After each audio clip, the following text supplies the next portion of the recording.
Se dice que el 80% de la población va a sufrir o sufre de esto. Y él me dijo, un neurocirujano es el especialista en tratar las enfermedades del sistema nervioso central, del cerebro y de la columna. Y nosotros lo que hacemos es operar el cerebro y la columna. Es el dolor que se localiza por debajo, en la espalda, por debajo de las costillas y hasta a nivel de la línea glútea, más o menos. Se estima que aproximadamente el 80% de la población en algún momento de su vida ha tenido un dolor de espalda. Este espacio es para que todos aprendamos a escuchar nuestro cuerpo en esos síntomas y saberlos llevar y a dónde llevar.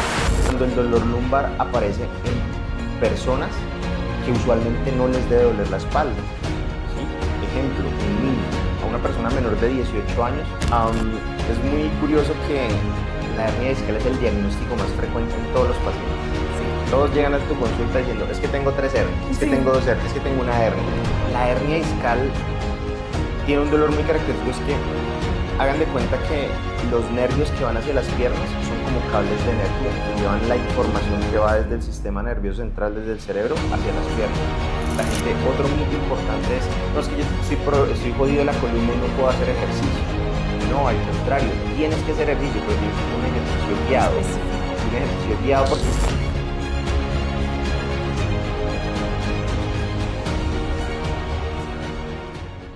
Hola a todos y bienvenidos a Doctora, ¿qué hago? Sí, podcast, un espacio donde no hacemos consulta, pero sí respondemos aquellas dudas y preguntas hablando de medicina de manera divertida, clara y sencilla.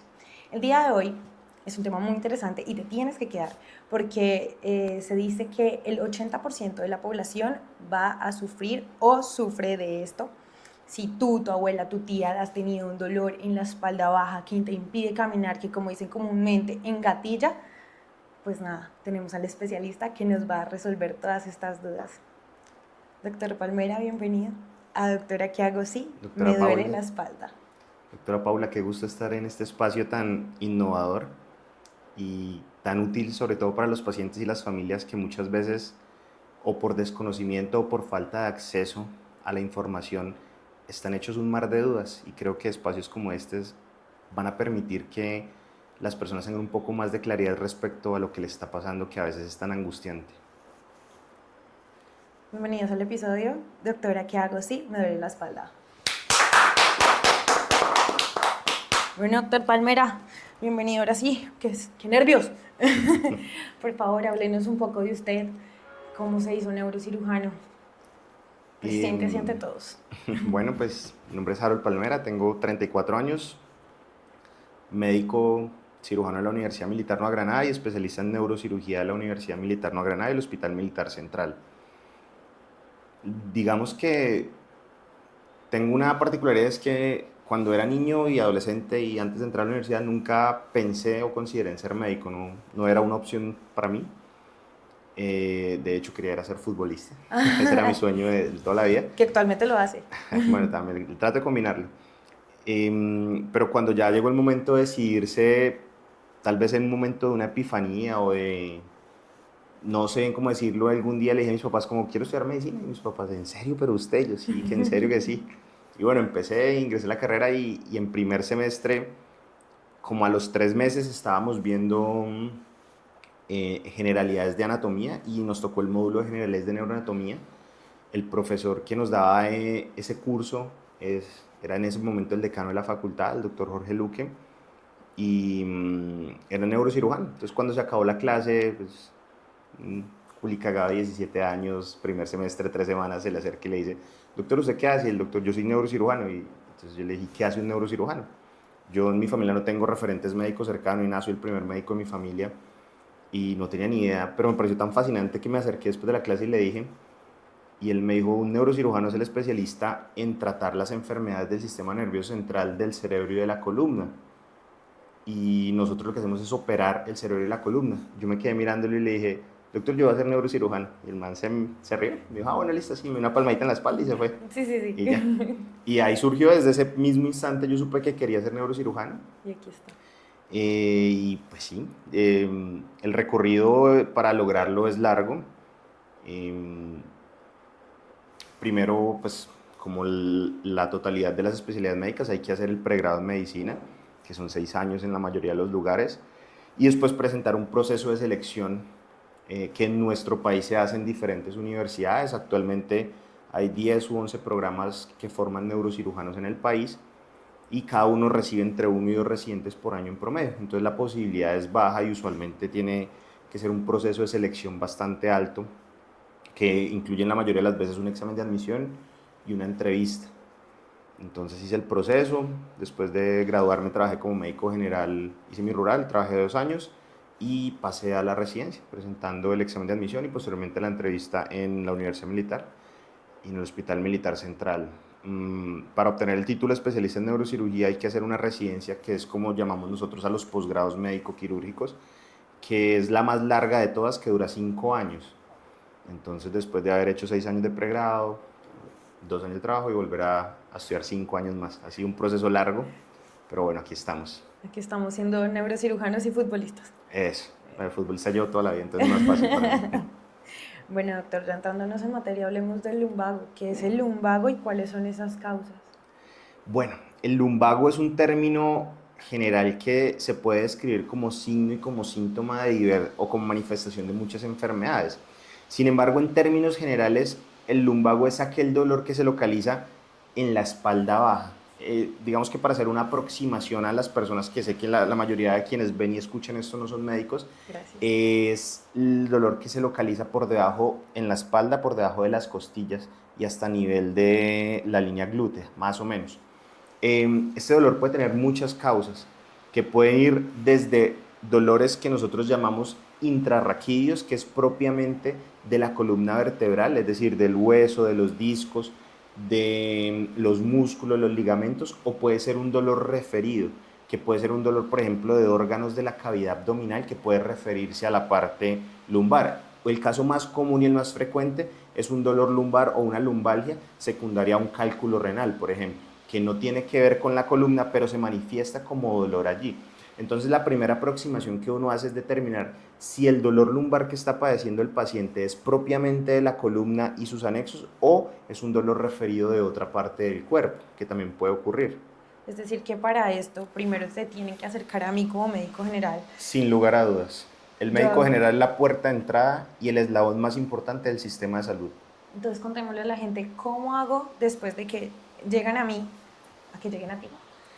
La mayoría de los dolores lumbares, hablemos ya de la patología intrarraquídea, es decir, de lo que compete a la columna, es de autorresolución. Se estima que aproximadamente el 80% de la población en algún momento de su vida ha tenido un dolor de espalda. Y la mayoría de estos pacientes que presentan un dolor de espalda se autorresuelven al cabo de unos días o semanas. ¿Y esto es por qué? Porque la inmensa mayoría de los dolores corresponden a alteraciones de los músculos, de los ligamentos o a contusiones. Entonces es típico el paciente que dice, no, es que yo estaba en la casa y fui a levantar una caja y ahí quedé. Total. Entonces es importante recalcar que la inmensa mayoría de estos pacientes van a presentar resolución de los síntomas de manera espontánea o con un tratamiento médico adecuado, que más adelante hablaremos de qué se trata, pero la inmensa mayoría es de resolución rápida. Perfecto. Entonces, ya hablamos de los síntomas típicos del lumbago. Entonces, digámoslo así, ¿cómo diagnostico? Ya en materia, ¿qué exámenes tengo que hacerle al paciente para que yo lo lleve a usted? Ok, lo primero es que el diagnóstico del dolor lumbar, como muchos en medicina, es clínico en su mayoría. Sí. Entonces, por ahí yo tenía un profesor de semiología que decía que cuando uno se paraba del escritorio a examinar al paciente, ya tenía que tener su diagnóstico en un 80%. Es el mismo profesor Ya que yo sabe. tuve. Sí, creo que es común a los profesores de semiología. Y es muy cierto, con la sola anamnesis, que es el interrogatorio del paciente, preguntarle cómo sucedió, ese tipo de cosas, si tiene antecedentes de importancia o no, ya con sola esa información ya tú tienes la capacidad de saber, muy probablemente esto es una lumbalgia, que en su inmensa mayoría corresponde a lo que antiguamente llamaban un lumbago mecánico, que digamos que hoy en día ese término ya está un poco en desuso, y lo preferimos llamar de otra manera.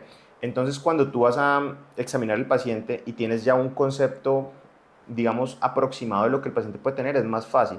En el examen físico normalmente uno encuentra puntos dolorosos a nivel de los músculos alrededor de la columna o de ciertas articulaciones como la articulación sacroiliaca, y en ese momento tú con una certeza absoluta puedes establecer si el paciente está cursando o no con una lumbalgia que ya no llamamos mecánica, sino digamos una lumbalgia axial, es el término que utilizamos hoy en día, y que en su mayoría no requiere ni estudios especializados ni tratamientos especializados, sino simplemente un tratamiento que se puede brindar en la primera línea con el médico general. Y me gusta que haya mencionado eso porque normalmente me preguntan o en consulta es como, doctora, necesito que me mande el mejor examen para esto y el mejor medicamento para esto, porque no falta el que le diga yo quiero la mejor inyección para eso. Entonces es importante aclarar y que esto quede claro para todos, que el médico es muy importante en el examen. No es lo mismo que uno le escriba por WhatsApp, doctor, me duele la espalda, doctor, y tengo esto. Entonces ahí uno se va como por ramas y no ve exactamente lo que dice el doctor, Claro. que es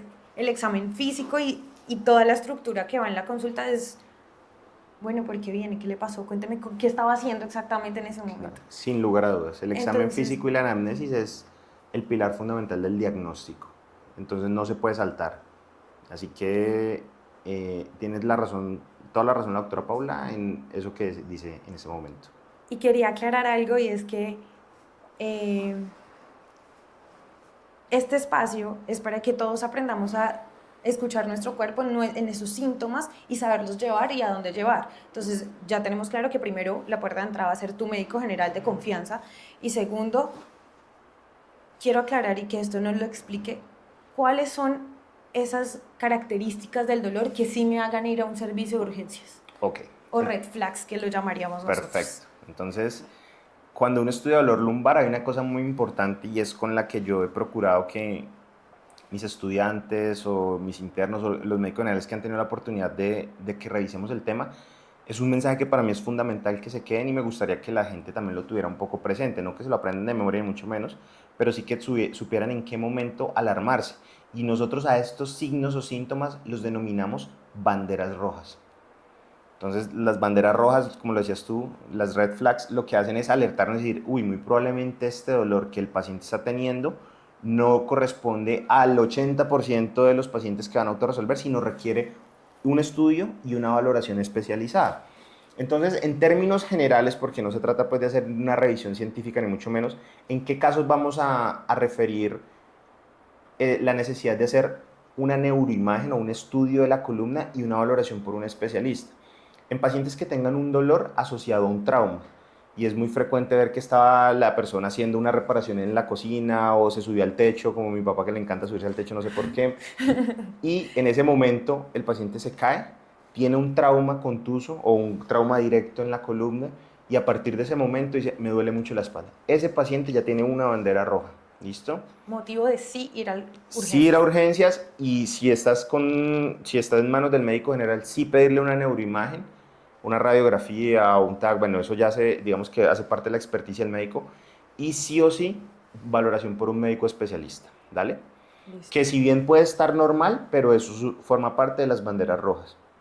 ¿En qué otro caso? Cuando el dolor lumbar aparece en personas que usualmente no les debe doler la espalda, ¿sí? Ejemplo, un niño.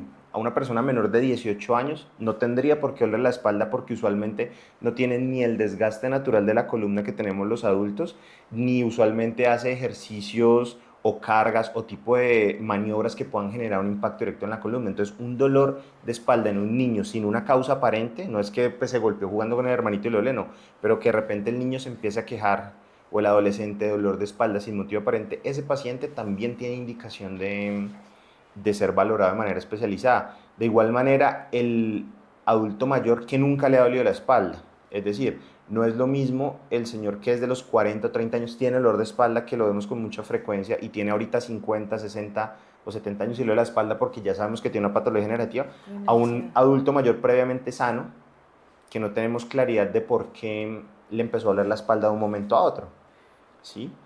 ¿Qué otras, a grosso modo, entonces pacientes que tengan antecedentes de cáncer, un paciente con un antecedente, un cáncer de próstata y empieza con dolor lumbar, requiere una valoración especializada porque hay que descartar alguna complicación?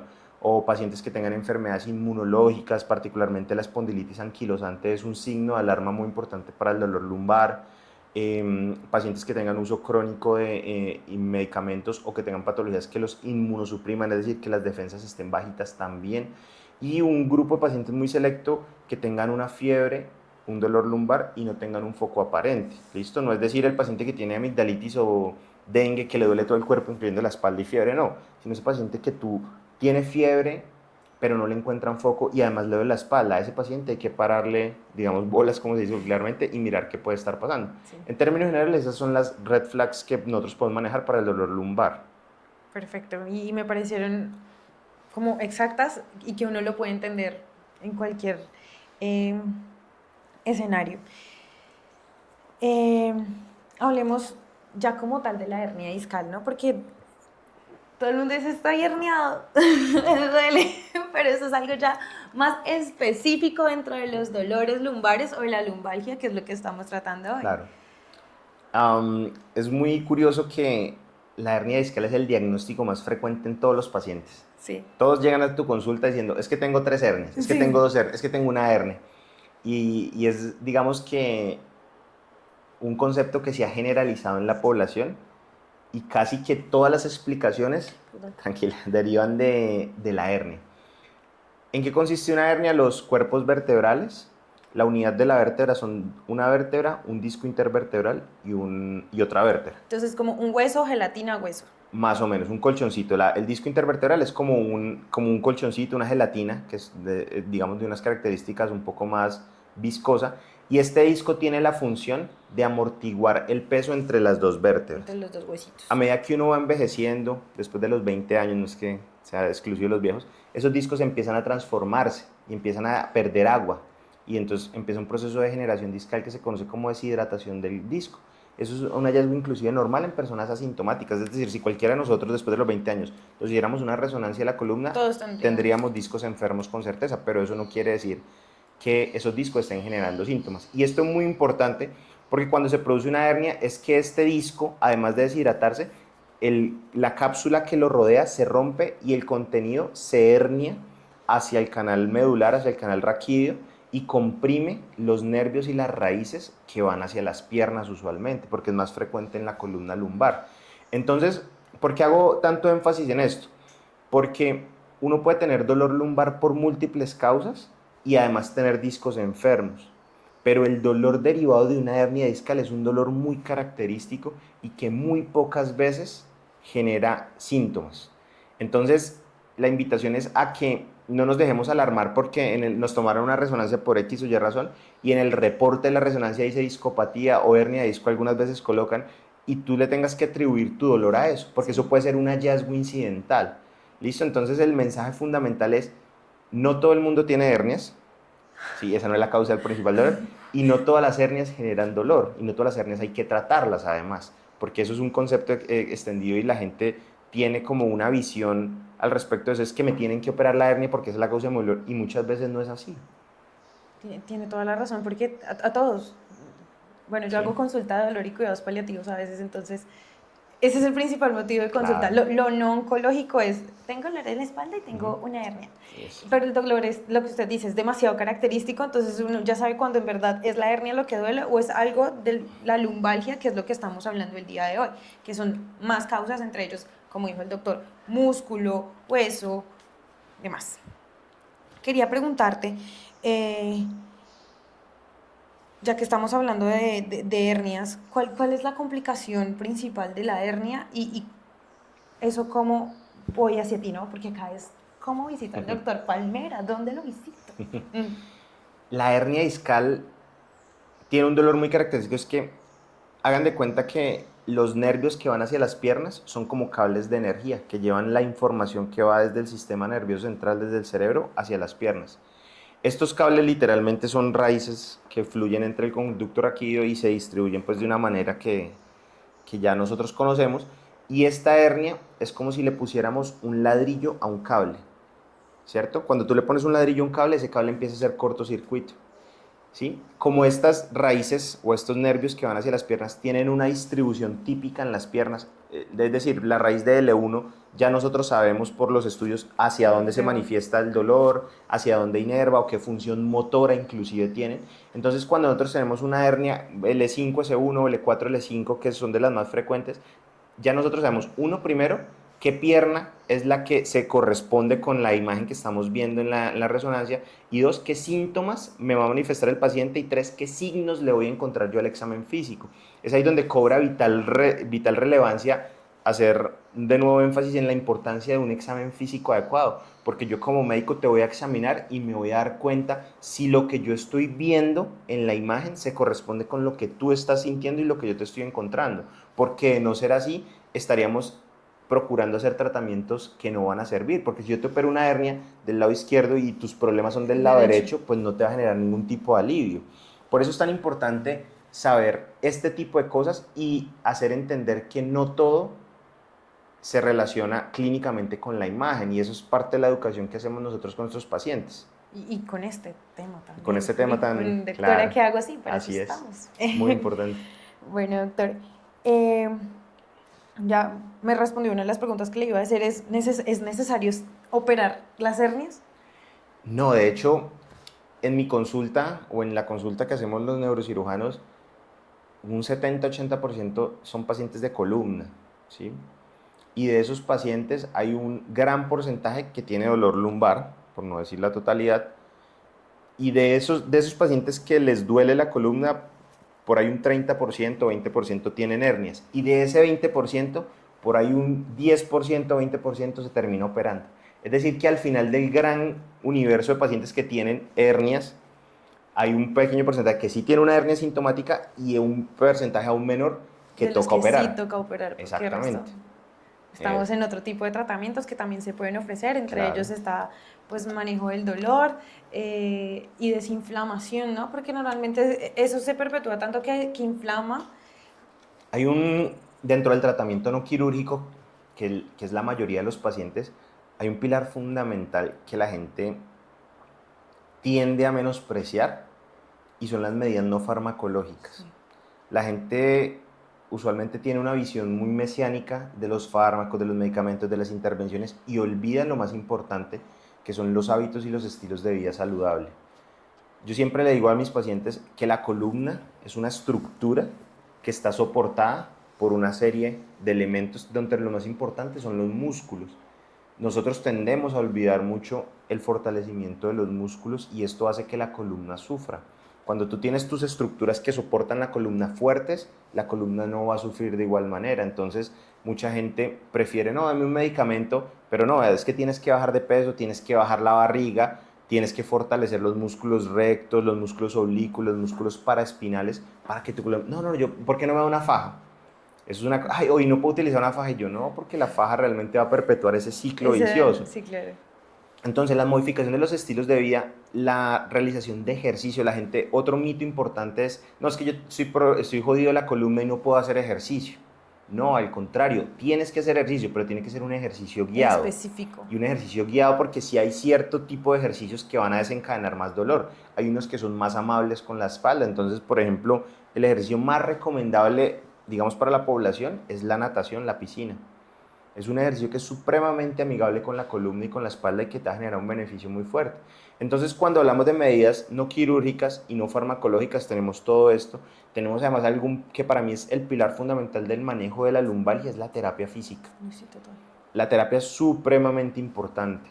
Entonces, es necesario rodearse de un equipo multidisciplinario, como el médico general, que es la puerta de entrada, el grupo de dolor donde la doctora Paula también trabaja, el grupo de fisiatría, de fisioterapia y de medicina del deporte, para que ellos hagan el acompañamiento y dirijan la realización de ejercicio, porque lo peor que puede hacer un enfermo de la espalda es quedarse quieto. Totalmente. Y a eso venimos también, y es a concientizar a las personas que nos escuchan de qué hacer, porque si bien el dolor es molesto y solo el que lo siente es el que de verdad dice, pucha, es que así estoy, así es como me siento.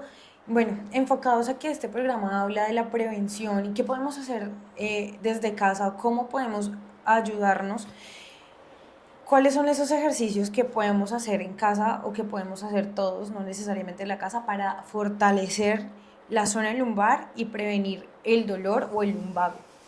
Bueno, es muy importante varias cosas. Digamos que con el tiempo se va demostrando que a medida que el ser humano pierde la esencia de lo que nos caracterizó, aparecen un sinnúmero de enfermedades.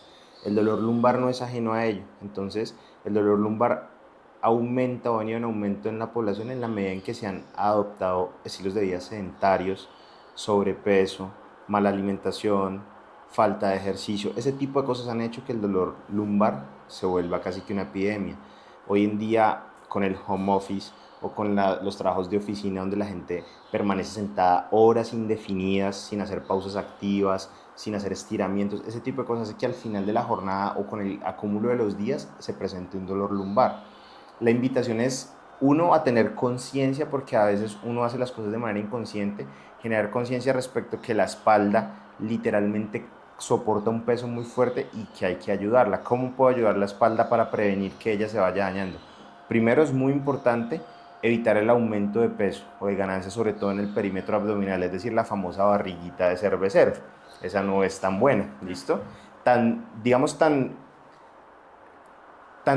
tanto desbalance causa una barriga prominente que las mujeres, cuando están en estado de embarazo, les duele la espalda al 100% de las mujeres, porque su centro de gravedad y todo el peso pasa a soportarlo la región lumbar. Entonces imagínense, cuando uno de manera, ellas se desembarazan y listo, pero cuando tú de manera sostenida tienes un perímetro abdominal, una barriga aumentada, pues va a generar dolor. Entonces, uno, evitemos eso. Dos, evitemos el sedentarismo a toda costa, ¿sí? Si nosotros no hacemos ejercicio, nuestro cuerpo nos va a pasar factura y eso incluye la columna. 3. Evitemos al máximo las posiciones prolongadas sin realización de pausas activas. Si tú por X o Y razón en tu trabajo, en tu casa, o en trabajo en tu casa, si haces home office, tienes que estar sentado frente a un computador o algo, procura cada cierto tiempo levantarte, estirar un poco y darle un poquito de respiro a los músculos y las articulaciones de tu columna y bueno, de tus piernas en general. Ya un poquito más adelante, si queremos generar un poco más de fortalecimiento, los ejercicios de fortalecimiento del core abdominal, el abdomen, los músculos rectos, los olículos paraespinales, los lumbares, como hablábamos hace un rato, son muy importantes. Recuerdo mucho el caso de una paciente, una señora de unos 50 y tantos años, que llegó a mi consulta por un dolor lumbar y tenía típico una resonancia con algún disco enfermo y había consultado en otro lugar y quien lo había atendido en ese momento había dicho, que ella no podía volver a hacer ejercicio. Y eso para ella fue muy, muy determinante porque llegó a mi consulta diciendo, mire doctor, es que a mí antes me dolía un poquito la espalda, pero desde que dejé de hacer ejercicio me duele mucho más y el doctor me prohibió a mí hacer ejercicio. Entonces a veces la educación pasa por ese tipo de cosas y yo le dije, no, mira, con certeza puedes hacer. Y yo, ¿tú qué haces? No, yo hago pilates y yoga. Y yo, pero espectacular porque los pilates y el yoga fortalecen supremamente en el core. La señora llegó a los 3 meses otra vez a consulta feliz porque su espalda ya no le dolía desde que volvió a retornar a la actividad física. Entonces ese tipo de cosas son muy, muy importantes para la prevención y para el tratamiento del dolor lumbar en sus fases iniciales. Sobre todo que es que ahora vivimos en tanto afán, tanto acelere que sí, comer es necesario. Todos necesitamos comer, Sí. todos necesitamos pagar el arriendo, la casa, el carro, los que tienen carro. Pero es invitar a que el templo o el cuerpo es lo más sagrado que uno tiene. Si tú no estás sano, pues no puedes brindarle eso que necesitas para ti o por tu familia, que es la alimentación, que es pagar los servicios o los arriendos. Entonces, si uno está bien, cuerpo sano, es familia sana Totalmente y de eso me acuerdo. acuerda algo que también es muy común y es que los pacientes es como, ya cuando se dan cuenta que la vida es finita, que no es infinita, que uno no va a ser joven para siempre, es como, yo quiero cargar a mis hijos. Yo quiero saber que yo me agacho y puedo jugar y correr con mis hijos. Yo no soy mamá, yo tengo un gato, pero entonces yo quiero también y que ustedes se concienticen de que su cuerpo es lo más importante. O sea, que ustedes van a tener un gato, un perro con el que correr, hijos, una vida por delante, viajar a otros países. No se limiten, los sueños son tan importantes, entonces creo que eso uno se ve limitado porque el dolor, el único que lo siente es el paciente. Así es. Entonces, el que, aparte que tiene dolor, se deprime, toma un montón de pastas, dice que no tiene cura, Y el ejercicio, como usted habla, doctor, es fundamental, o sea, porque primero fortalece acá y segundo fortalece pues el resto de nuestro cuerpo. Doctor, ¿vuelves? Claro que sí, las veces que sea que me invites, no que sea necesario, las veces que me inviten a este tipo de espacios, porque creo que es fundamental poder acercar el conocimiento y los especialistas a la gente y tratar de brindar las herramientas y la educación necesaria para que la salud de todas las personas cada día sea mejor. Doctor, ¿dónde lo encontramos? ¿Dónde? Bueno, pues acá les vamos a dejar anotadas nuestras redes sociales. El consultorio particular queda en el barrio Piedra Pintada Alta, y a los números de contacto y a las redes sociales se pueden comunicar para agendar la cita con el mayor de los gustos. Todo aquel que necesite un poco de tranquilidad, de educación, de calma, de consuelo, o un diagnóstico o una cirugía, son bienvenidos. Doctor, muchísimas Gracias gracias. a ti, Paula. Es un gusto. Síganme en mis redes sociales.